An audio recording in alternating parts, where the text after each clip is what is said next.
welcome to the first Beyond the Status Quo for the new year. Yesterday, Pastor John brought a great sermon to us, challenging us from the book of James. It was really a great transition sermon as we come off of 2020 and as we head into 2021. In our new sermon series, we're going to begin next Sunday. That's going to take us all the way through the end of May. Yesterday, John's big idea was going from trials to trust. I don't know about you, but this past year we've had many obstacles and many things come up, not only just from what's happened with the pandemic, but just life in general. And how when trials arise, it's an opportunity to trust God for what He has. That He has something great for us in store to grow our faith and to grow our endurance.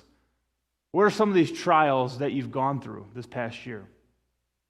How has that built your trust? How have you seen God show up? You know, as I've been wrestling through these things, I had some other thoughts come to my mind. It really helps bridge us going into our new sermon series that I wanted to share. As John had this key thought of going from trials to trust, I had this idea come to my mind of hardships and habits and how they connect together. Did you know on average it takes only 66 days to have a new habit click into pace or to start? Some habits begin as even short as 18 days. And so if we talk this idea of trials to trust, there's also this aspect of hardships and how they connect to new habits that are formed. If we go all the way back into the beginning of March, when all of this started, to now, there's been more than 66 days for new habits to form. I know for me, I can think of just an easy one. For some reason, ever since the shutdown began, I started going to bed a lot later. I don't know if that was because maybe I was working from home more for a certain period of time, or whatever the reason was. And it's really been a bad habit to break. I've been trying to get to bed earlier, but often I find it a hard time to do so. But what are some other habits that have started due to the hardship? Hey, let's be honest. There are some people who've honestly made it a habit to not come to church anymore. You know, that's one of the hard habits that we've seen during these days as well. As if you have walked away from faith, and we see that it was more than a habit than anything else, or a lifestyle maybe. There's other habits that have started in our community, in the local region of different things taking place of how people are living their life. But have you started new habits during these days? Well, from Romans 12, 1 through 2, it says this. It says, "So dear brothers and sisters, I plead with you to give your bodies to God, because all that He's done for you. Let them be a living and holy sacrifice, the kind that He will find acceptable. This is truly the way to worship Him. Don't copy the behavior and customs of the world, but let God transform you into a new person by changing the way you think.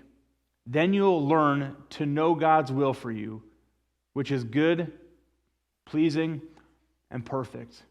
A couple things that are interesting that come to mind here is the first thing we talk about the body, right? The COVID-19 has ravaged bodies.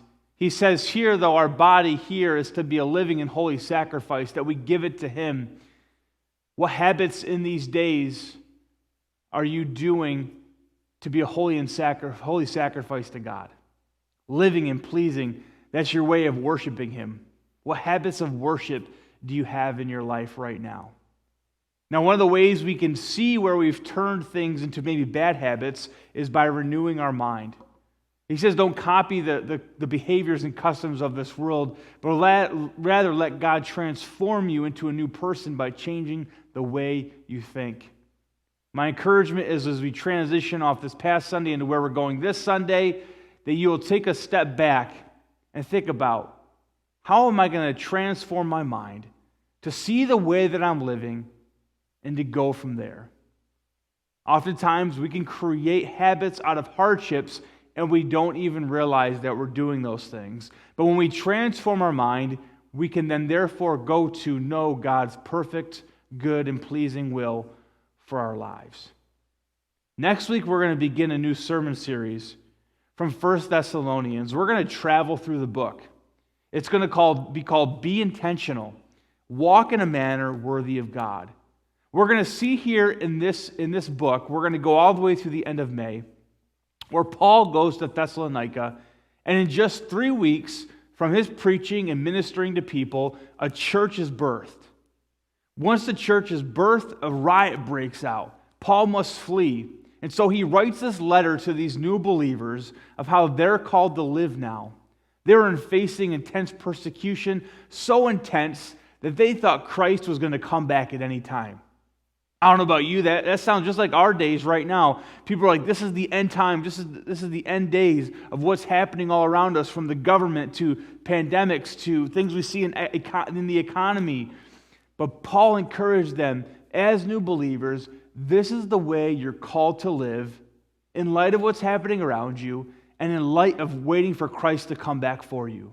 As you wait for Christ, live intentionally. Walk in a manner worthy of God. And so now how does that bring us full circle to where Pastor John had us yesterday? It takes great intentionality to go from trials to trust, to lift our eyes up and to keep moving forward, that we are focused and we're moving in the right direction, and that we're living the Christian life intentionally as we go forward here. That we're not just called to go to how the hardships or the trials push us back and forth, but we're called to take hold and to live an intentional lifestyle that goes after Jesus. And we're going to see here in the letter to the Thessalonians, we're going to see here in this letter that they're living in hard days, but Paul still encourages them to live specifically in many different ways in their life as new believers.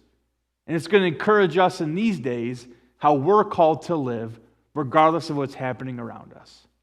Can't wait to see what God does as we continue to go beyond the status quo here at Rome Alliance Church.